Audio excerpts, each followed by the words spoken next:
नमस्कार, आप देख रहे हैं द यूपी खबर। मैं आपके साथ अभिषेक शर्मा। सबसे पहले यूपी खबर के दर्शकों को wish you all happy new year और आपका जीवन मंगलमय हो, यही हमारी कामना है। समस्त देशवासियों प्रदेशवासियों को नव वर्ष की हार्दिक शुभकामनाएं। अब शुरुआत करते हैं सियासत की बात अभिषेक के साथ में आज के प्रमुख मुद्दे की। सियासत की बात अभिषेक के साथ में जो आज मुद्दा मैं लेकर आपके बीच हाजिर हूं, वो मुद्दा काफ़ी अहम है। उत्तर प्रदेश में कांग्रेस और समाजवादी पार्टी दोनों ने अलग अलग प्रेस कॉन्फ्रेंस कर कहा कि सरकार सरकारी संसाधनों का दुरुपयोग कर रही है। सरकारी संस्थाएं, सीबीआई, ईडी व तमाम सारी ऐसी संस्थाएं जिनका चुनाव में दुरुपयोग कहीं ना कहीं भारतीय जनता पार्टी के द्वारा किया जाता रहा है। अखिलेश यादव ने कहा कि बंगाल, तमिलनाडु, बेंगलुरु, कर्नाटक और तमाम राज्यों में जहां जहां चुनाव होते हैं, बीजेपी के द्वारा वहां पर सरकारी संस्थाओं का दुरुपयोग किया जाता है। दरअसल कल अखिलेश यादव कन्नौज में एक प्रेस कॉन्फ्रेंस को संबोधित कर रहे थे, जहां पर उन्होंने पीयूष जैन और पम्मी जैन के बीच अटकी सरकार को जमकर निशाने पर लिया। दरअसल अखिलेश यादव ने कहा कि उत्तर प्रदेश सरकार चुनाव के मद्देनजर भयभीत हो गई है, उसे अपनी हार का डर सताने लगा है। इस वजह से विपक्ष के नेताओं के घर छापेमारी की जा रही है। अखिलेश यादव ने यह भी कहा कि बीजेपी छापेमारी के दौरान अपने लोगों पर भी छापे डलवा दे रही है। बाद में उसे मालूम चल रहा है कि ये अपने लोग हैं, इस वजह से उन्हें अब टैक्स भर के बचाने का प्रयास किया जा रहा है। दरअसल उत्तर प्रदेश ही नहीं, जब जब विधानसभा चुनाव होते हैं पिछले कुछ सालों से यह ट्रेंड बन गया है, विपक्ष के नेताओं को कहीं ना कहीं सरकार के द्वारा चुनाव के मद्देनजर निशाने पर लिया जाता रहा है।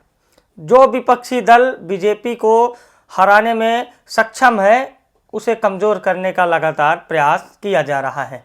कांग्रेस विधानमंडल दल की नेता आराधना मिश्र मोना ने भी एक प्रेस कॉन्फ्रेंस की थी, जहां पर उन्होंने भी कहा था कि सरकार सरकारी संस्थाओं का दुरुपयोग कर रही है। बीजेपी की रैलियां सरकारी कार्यक्रमों में तब्दील होती जा रही हैं, या यूं कहें सरकारी कार्यक्रमों को बीजेपी की रैलियों में तब्दील किया जा रहा है। एक और, जब कोविड में लोगों की मौत हो रही थी तो सरकार बस अगर भेजती तो लोगों की मौत ना होती। कई सारी महिलाएं प्रसव की पीड़ा में रास्ते में ही दम तोड़ दी थी। कोरोना के दौरान अगर सरकारी बसों को लगाया गया होता तो लोग रास्ते में दम ना तोड़ते।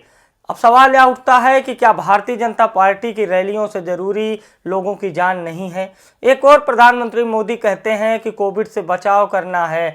मन की बात में वो राष्ट्र के नाम जो संबोधन करते हैं उसमें कहते हैं हमें कोविड को हराना है, और उनके संबोधन के तुरंत बाद गृह मंत्री और यूपी के मुख्यमंत्री का कार्यक्रम जारी हो जाता है।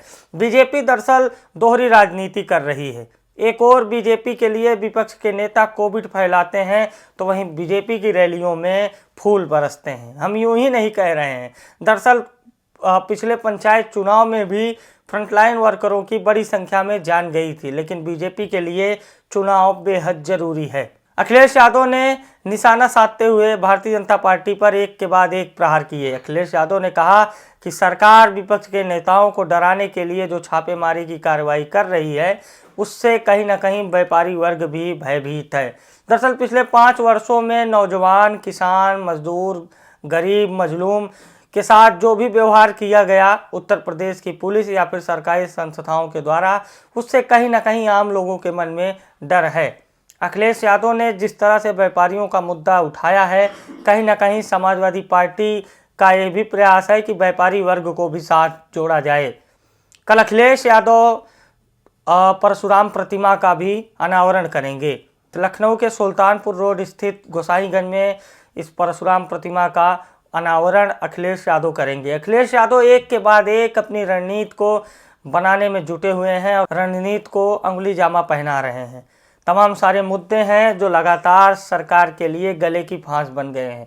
69,000 शिक्षक भर्ती का भी मुद्दा है, जो लगातार इको गार्डन में दलित और पिछड़े वर्ग के लोग सरकार के विरुद्ध प्रदर्शन कर रहे हैं और लंबे समय से धरने पर हैं।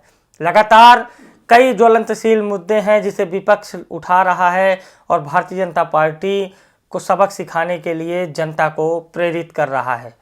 अब देखने वाली बात यह है कि जनता का फैसला क्या होता है, लेकिन जिस तरह से उत्तर प्रदेश में सियासी समीकरण बन रहे हैं, इस बार बीजेपी के लिए राहें आसान नहीं होगी। यूं तो बीजेपी को राजनीति का चाणक्य कहा जाता है, लेकिन कहा यह भी जाता है कि जब समय विपरीत होता है तो क्या चाणक्य, क्या चंद्रगुप्त, क्या महाराणा प्रताप, सबको घास की रोटी खानी पड़ती है। समय से बड़ा कुछ नहीं होता है, परिस्थिति से बड़ी कोई चीज़ नहीं होती है। लेकिन इस बार देखने वाली बात होगी कि 2022 में क्या कुछ होता है, किस तरह से सियासी समीकरण को विपक्ष अंगुली जामा पहनाता है, क्योंकि इस बार जो मेन लड़ाई है, मुख्य चुनावी लड़ाई है, वो बीजेपी और अखिलेश यादव यानी समाजवादी पार्टी के बीच है। अखिलेश यादव बीजेपी को हर मुद्दे पर घेर रहे हैं और भारतीय जनता पार्टी सवालों के जवाब ढूंढने में व्यस्त है। नमस्कार।